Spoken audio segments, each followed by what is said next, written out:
Hey guys, tara samahan niyo akong magluto ng all-time favorite na merienda nating mga Pinoy at napaka-budget friendly ang maruya. Sa isang mixing bowl, maglalagay lang ako ng half cup of all-purpose flour, 1/4 cup of cornstarch, 1/4 teaspoon of salt,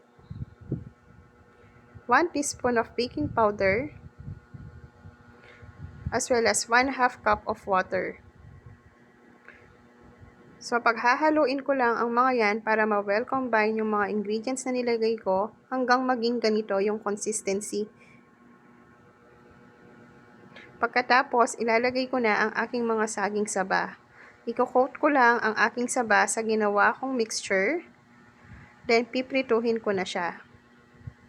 Sa mainit na kawali, maglalagay ako ng 2 tablespoon of cooking oil.